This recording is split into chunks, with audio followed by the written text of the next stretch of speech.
now today we will look, listen and read a beautiful and very interesting story.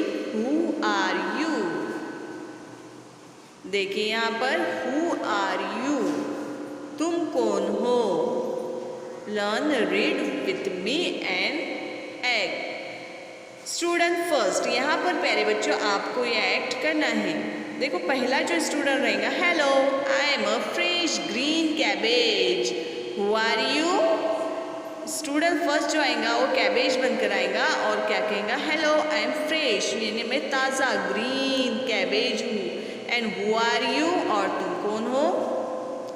Student second, I am smart white rabbit and I eat cabbage. मैं कौन हूँ?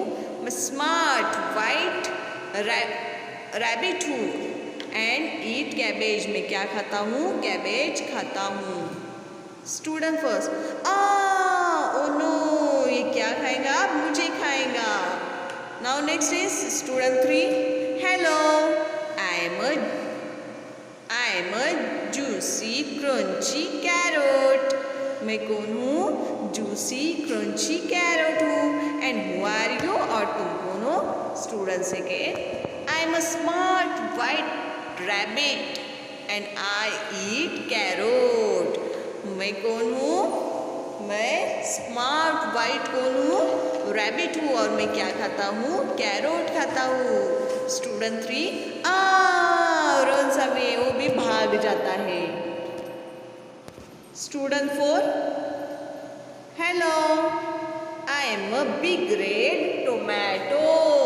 Who are you? आप कौन आया है? Tomato आया है. और क्या पूछ रहा है? हु आर यू, तुम कौन हो? स्टूडेंट सेकेंड क्या कहता है? आई am a smart white rabbit and I eat tomatoes. मैं स्मार्ट रैबिट हूँ और मैं क्या खाता हूँ? टोमेटोज खाता हूँ. स्टूडेंट फोर, रन अवे, वो भी क्या होता है? भाग जाता है.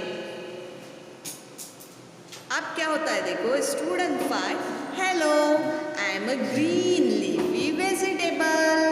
Who are you? मैं कौन हूँ? सब्जी हूँ जिसके ग्रीन पत्ते हैं. तुम कौन हो? Student second, I am a smart white rabbit and I eat vegetables. Student five, and run away, तो वेजिटेबल्स भी भाग जाते हैं. Student six, hello who are you? Student two, I am a smart white rabbit and I eat vegetables. मैं कौन हूँ? Rabbit हूँ और तुम कौन हो? Student six, I am a super duper clever fox and I eat smart white rabbit. मैं कौन हूँ? सुपर डुपर क्लेवर, यानी मैं बहुत ही ज़्यादा होशियार चालाक कौन हूँ? फॉक्स हूँ और मैं क्या खाती हूँ? स्मार्ट वाइट रैबिट खाती हूँ. अब कौन भागेगा बच्चों? रैबिट भागेगा. Yes. Student second, run away. अब कौन भाग गया? रैबिट भाग गया. तो प्यारे बच्चों, कैसी लगी ये स्टोरी आपको? यहाँ पे कमेंट्स बॉक्स में कमेंट्स करके ज़रूर बताएं.